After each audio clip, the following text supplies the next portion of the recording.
Hello दोस्तों, welcome back to the channel Srishti study point. और उत्तर प्रदेश लोक सेवा आयोग की तरफ से स्टाफ नर्स आयुर्वेद, इससे पहले जो स्टाफ नर्स की वैकेंसी निकली थी वो सामान्य की निकली थी, लेकिन अब यूपी पीएससी ने जो है अपने जैसा इन्होंने शेड्यूल्ड पूरा निकाला था कि किस किस की ये वैकेंसी निकालने वाले हैं, तो उसी क्रम में देखिए आप देखिए ज़्यादातर हर मंडे को जो है इनका कोई ना कोई जो है नोटिफिकेशन विज्ञापन जो है इनकी साइट पर अपलोड हो जाता है।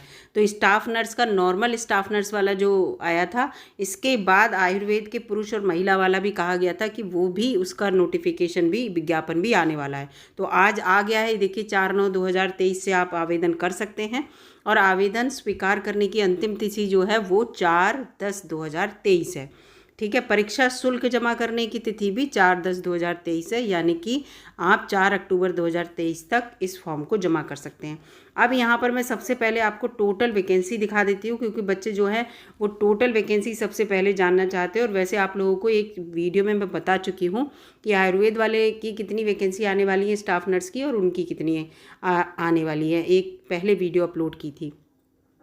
ये देखिए यहाँ पर पूरा लिखा है, वर्तमान में उत्तर प्रदेश आयुष विभाग यानी कि आयुर्वेद से रिलेटेड है। तो इसमें जो पुरुष पद के लिए कुल 48 रिक्तियाँ हैं, और महिला जो नर्स बनेगी आयुर्वेद की उनके लिए 252 रिक्तियाँ हैं। ठीक है, और वो परिस्थिति के अनुसार या आवश्यकता के अनुसार घट या बढ़ सकती हैं, हर जगह लिखा रहता है। 4600 ग्रेड पे है, बहुत अच्छा आपका ग्रेड पे रहेगा, काफ़ी अच्छा आपको इसमें वेतन भी मिलेगा।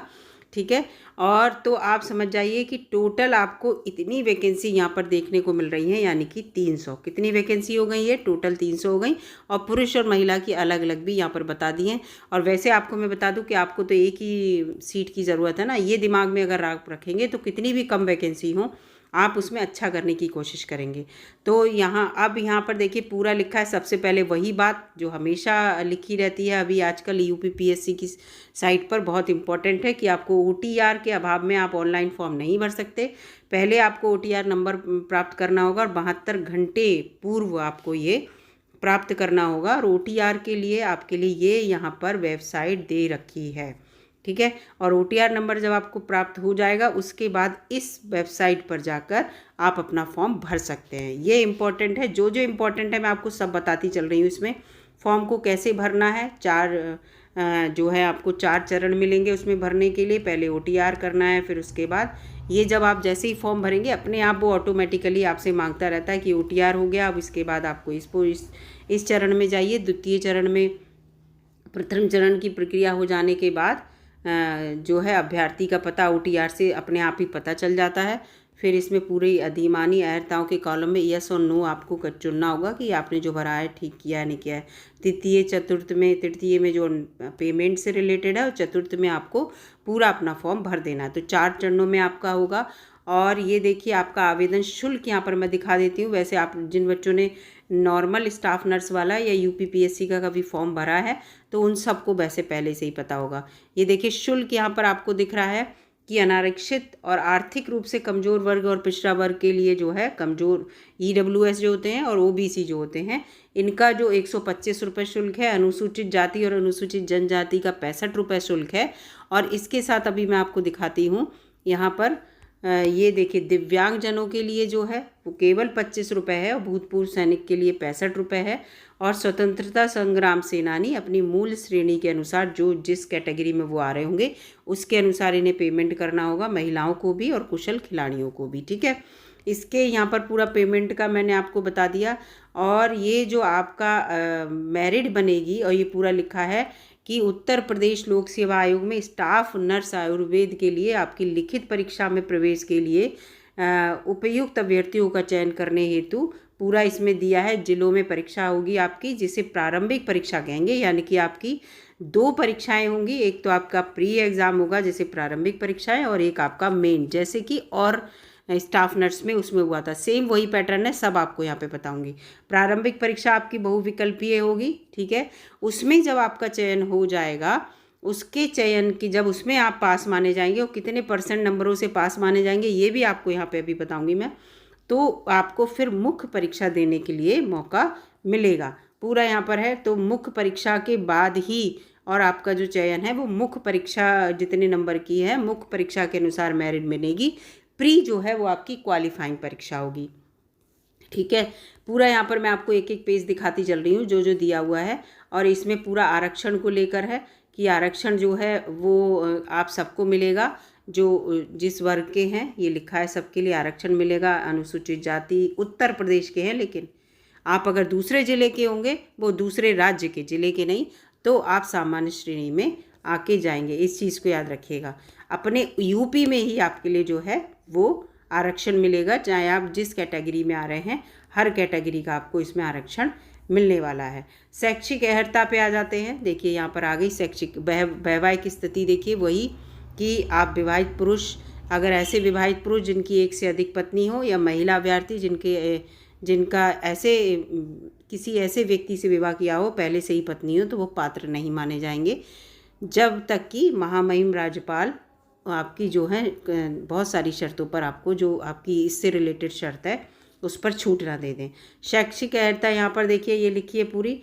आपको क्या करना है कि आपकी शैक्षिक अर्हता में, इसमें आपने हाई स्कूल जो उत्तर प्रदेश विज्ञान के साथ, विज्ञान आपके पास हाई स्कूल में रहा हो, और इंटरमीडिएट आपने चाहे किसी से भी किया हो, लेकिन हाई स्कूल में आपके पास विज्ञान रहा हो, और या उसके समकक्ष आपने अगर कोई भी एग्ज़ाम दे रखा है तो मान होगा। समकक्षता वाले जितने भी कॉलेज हैं वो इसमें दे रखे, वो भी बताऊंगी। उसके साथ दूसरा ये है कि आयुर्वेदिक तथा यूनानी तिब्बी चिकित्सा पद्धति बोर्ड के द्वारा उत्तर प्रदेश के साथ पंजीयन योग्य चिकित्सा तथा सर्जिकल नर्सिंग या आयुर्वेद जिसे कहेंगे में डिप्लोमा आपने धारण किया हो, और इसके साथ साथ आयुर्वेद तथा यूनानी तिब्बी चिकित्सा पद्धति बोर्ड उत्तर प्रदेश के साथ पंजीयन योग्य मिडवाइफरी आयुर्वेद में डिप्लोमा धारित आपने किया हो। ठीक है, इसको याद रखिएगा। तो आयुर्वेद वाला जो डिप्लोमा आपके पास होगा वो, और इस वाली इससे, तो वो आपके लिए मान्य होगा, याद रखिएगा।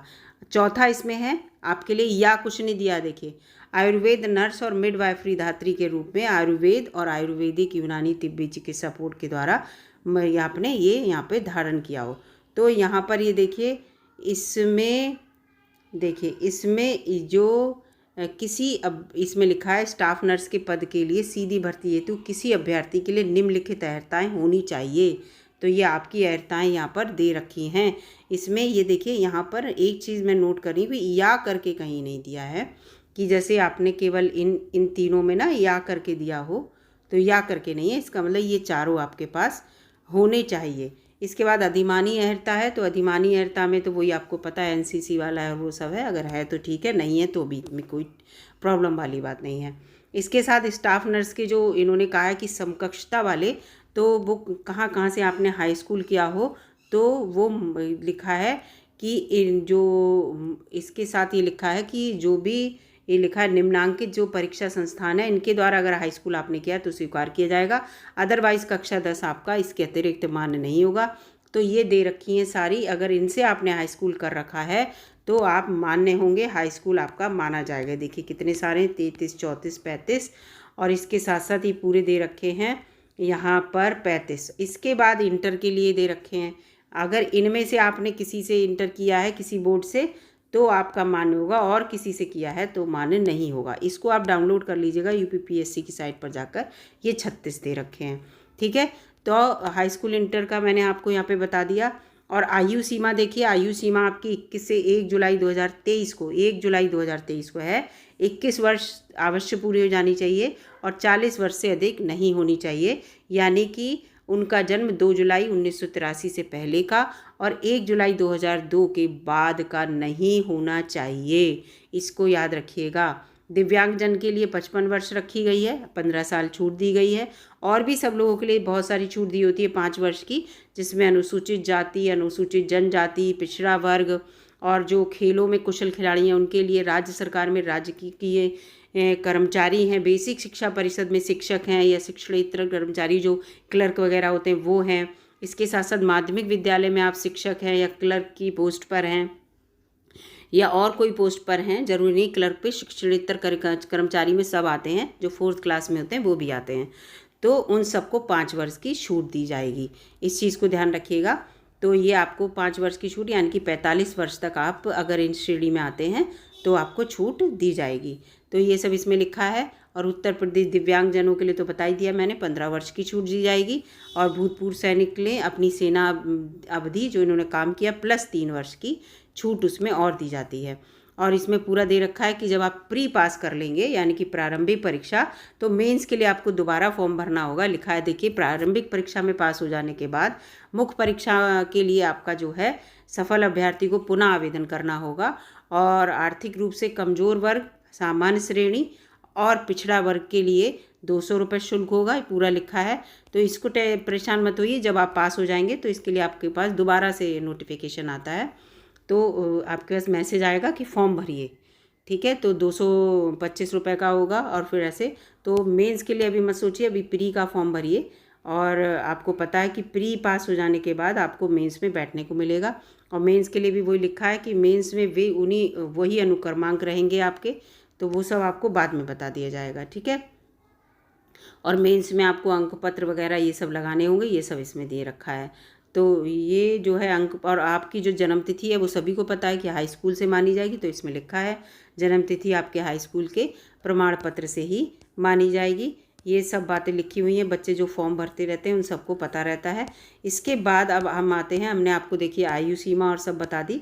अब हम आ जाते हैं कि आपका जो पेपर होगा वो किस तरह का होगा। इसमें सब फॉर्म भरने को लेकर दिया हुआ है। देखिए मैं पूरे सारे पेजेस आपको दिखाती चल रही हूँ, जिससे कि बच्चे को जो फॉर्म डाउनलोड नहीं किया है तो वो इसको रीड कर सकें। तीसरा पेज है।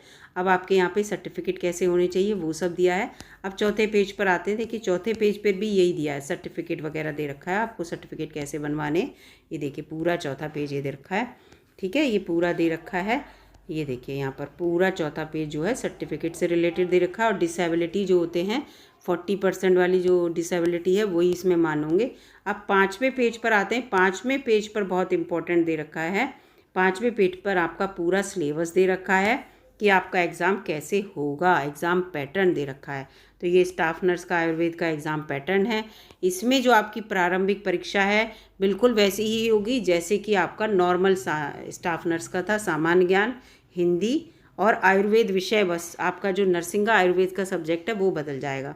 एक प्रश्न पत्र होगा, 170 क्वेश्चन होंगे, सेम वैसे ही। सामान्य ज्ञान के 30, हिंदी के 20 और 120 आपके नर्सिंग के 170 क्वेश्चन होंगे। 85 नंबर के होंगे, यानी कि हर क्वेश्चन के लिए आधा अंक होगा और 3 घंटे का आपको समय मिलेगा। इसमें लिखा है सामान्य ज्ञान और जो प्रारंभिक परीक्षा हेतु पूरा इसमें ये दिया है, यही जो ऊपर दिया है, ठीक है। पाठ ही परीक्षा योजना पूरे सारे वस्तुनिष्ठ प्रकार के होंगे, 3 घंटे आपको मिलेंगे, पूरा इसमें दे दिया किस तरह की परीक्षा योजना है जो ऊपर दे रखा है। इसके बाद परीक्षा योजना में फिर प्रारंभिक परीक्षा में सामान्य ज्ञान में क्या क्या आएगा, भारत का इतिहास आएगा, भारतीय राष्ट्रीय आंदोलन आएंगे, सारा इसमें आएगा ये सब। इसके बाद विश्व और भारतीय भूगोल, भारत और विश्व की भौतिक, सामाजिक और आर्थिक तीनों बातें आएंगी भारत और विश्व भूगोल की। फिर आज पॉलिटी आ जाएगी, संविधान आ जाएगा पूरा। इसके साथ साथ आपकी ये यहाँ पर इकोनॉमिक्स आ जाएगी, अर्थव्यवस्था और सामाजिक विकास। और फिर ये आ जाएगा आपका करंट अफेयर, फिर कृषि आ जाएगा और फिर विज्ञान आ जाएगा, सामान्य और गणित आ जाएगी आपकी हाई स्कूल स्तर पर। तो ये सब आपके यहाँ पर आएंगे। आपके किस में 30 क्वेश्चन जो आ रहे हैं जीएस के, उससे रिलेटेड है ये सिलेबस, ये वाला पूरा। अब 20 क्वेश्चन आपके हिंदी से आएंगे, तो ये 6 ही पॉइंट आएंगे। विलोम शब्द, वाक्य और वर्तनी शुद्धि, अनेक शब्दों में एक शब्द, तत्सम तत्व, विशेष विशेषण और पर्यायवाची। तो इससे 20 क्वेश्चन आपके जो है 20 नंबर के 20 क्वेश्चन आएंगे इसमें से, हाँ क्वेश्चन आएंगे। फिर नर्सिंग का आपका सिलेबस है ये, ठीक है। इसके सिलेबस को मैं अलग से भी परिचर्चा कर लूँगी, सिलेबस में क्या क्या आएगा।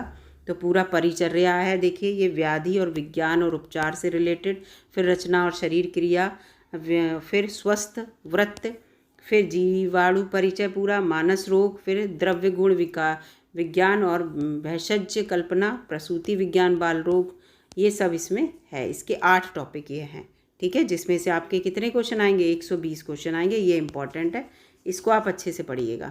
इसके बाद मेंस की परीक्षा होगी, जब आप प्री पास कर लेंगे तो ये भी कुल 85 नंबर की होगी, वो भी 85 नंबर की थी, लेकिन इसमें रिटन एग्ज़ाम होगा। और इसमें 9 क्वेश्चन आएंगे। 5 क्वेश्चन आपके जो आएंगे वो आएंगे लघु उत्तरीय, और 4 क्वेश्चन आपको करने को आएंगे दीर्घ उत्तरीय। 5 क्वेश्चन आपको लघु उत्तरीय सारे करने होंगे, जो कि आपके 25 नंबर के होंगे, यानी कि 5 नंबर का एक क्वेश्चन होगा। और जबकि 6 क्वेश्चन आपको दीर्घ में मिलेंगे, जिसे आपको 4 क्वेश्चन करने होंगे और 15 नंबर का एक क्वेश्चन होगा। 15 चौका 60, तो 60 नंबर के होंगे वो, तो टोटल 85 नंबर के हो जाएंगे। 3 घंटे का आपको टाइम मिलेगा, इसी से आपकी मेरिट बनेगी और इसी से आपको ज्वाइनिंग मिलेगी। और आपका सिलेबस बता रहे हैं, ये देखिए, जो आपका मुख्य परीक्षा का जो आयुर्वेदिक विषय का जो आपका सिलेबस होगा, वो प्रारंभिक परीक्षा का जो आयुर्वेदिक विषय का है, ये वाला सिलेबस बिल्कुल वैसा ही सिलेबस आपका मुख्य परीक्षा में रहेगा। अब मैं आपको यहाँ पर नेगेटिव मार्किंग भी दिखा देती हूँ कि नेगेटिव मार्किंग जरूर होगी, उसको लेकर बिल्कुल कंफ्यूज मत होइए। बहुत से बच्चे ये सोच रहे होंगे कि इसमें नेगेटिव मार्किंग नहीं होगी। जी नहीं, नेगेटिव मार्किंग है। ये देखिए, इसमें लिखा है कि कैंडिडेट को जो है पूरा आपका जो प्री का एग्ज़ाम इसमें लिखा है वो हमारे शीट पर होगा, ये सब लिखा है। और नेगेटिव मार्किंग के बारे में देखिए लिखा है कि प्रारंभिक परीक्षा के वस्तुनिष्ठ प्रकार के प्रश्नों में अभ्यर्थियों के द्वारा दिए गए गलत उत्तरों में नेगेटिव मार्किंग की व्यवस्था है प्री के एग्ज़ाम में। ठीक है, इसका मतलब क्या है, गलत उत्तर के लिए आपके 0.33, 3 क्वेश्चन गलत होने पर आपका एक सही क्वेश्चन काट लिया जाएगा।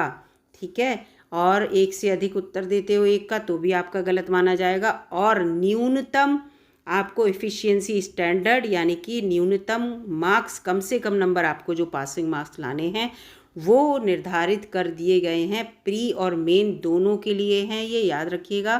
ठीक है, तो यहाँ पर देखिए पूरा लिखा हुआ है प्री और मेन के लिए न्यूनतम मार्क्स। तो ये देखिए, ये लिखा है अनुसूचित जाति, अनुसूचित जनजातियों अभ्यर्थियों के लिए कम से कम 35% मार्क्स। और इन श्रेणियों के अभ्यर्थी यदि प्रारंभिक और मुख्य परीक्षा, देखो आ गया दोनों में 35% से कम अंक लाते हैं, तो उन्हें चयन या श्रेष्ठता सूची में शामिल नहीं किया जाएगा। ठीक है, इसको याद रखिएगा। और इसी प्रकार अगर आपके लिए ये और दूसरी श्रेणियां हैं, उन्हें 40% मार्क्स लाने हैं। केवल आपके लिए एसटी और एससी के लिए 5% की छूट है, और सबके लिए 40% नंबर आप लाएंगे, तभी आप जो हैं श्रेष्ठता या चयन सूची में आएंगे, अदरवाइज आपको फेल माना जाएगा। ठीक है, तो इतने नंबर आपको लाने ही लाने हैं। ऐसे सभी अभ्यर्थी आयोग के द्वारा निर्धारित न्यूनतम दक्षता मानक में कम अंक पाने पर अनर्ह हो जाएंगे, याद रखिएगा। तो इसलिए आप ध्यान रखिएगा कि आपको 35% एससी और एसटी वालों को, और सब जितनी भी कैटेगरी हैं उनको 40% मार्क्स लाने अनिवार्य हैं दोनों ही परीक्षा में। तो पहले हम प्रारंभिक परीक्षा की बात करेंगे, फिर हम करेंगे मेंस की। तो यहाँ पर मैंने आपको सब कुछ बता दिया है, कितनी वैकेंसी हैं, कैसा सिलेबस है, कैसा एग्ज़ाम होगा। एग्ज़ाम की डेट अभी नहीं है, लेकिन आपका एग्ज़ाम नवंबर में हो सकता है। मेरी एक वीडियो चैनल पर है, आप जाके देखिएगा। तो पूरा मैंने आपको डिटेल बता दी है। आप जाके इस फॉर्म को भरिए अच्छे से, और दिमाग में ये मत रखिएगा कि सीट केवल 300 हैं। दिमाग में रखिएगा कि आपको क्या चाहिए, आपको केवल एक सीट चाहिए, है ना। एक सीट ही तो चाहिए, उससे ज़्यादा सीट चाहिए नहीं। तो एक सीट के लिए बहुत है यहाँ पर, तो एक सीट आपको मिल जाएगी डेफिनेटली। तो बेस्ट ऑफ लक बच्चों, फॉर्म अच्छे से भरिए, गलती मत करिएगा, और फिर तैयारी में बिल्कुल लगी रहिए। ज़्यादा टाइम प्री के एग्ज़ाम के लिए आपको नहीं मिलेगा, वो नवंबर में होगा जहाँ तक है। तो चलिए दोस्तों, पूरी वीडियो मैंने आपको यहाँ पर डिटेल में बता दी है। अच्छी लगी तो लाइक कीजिएगा, चैनल पर नए हो तो सब्सक्राइब कर लीजिएगा। मिलती हूँ अगली वीडियो में, तब तक के लिए नमस्कार।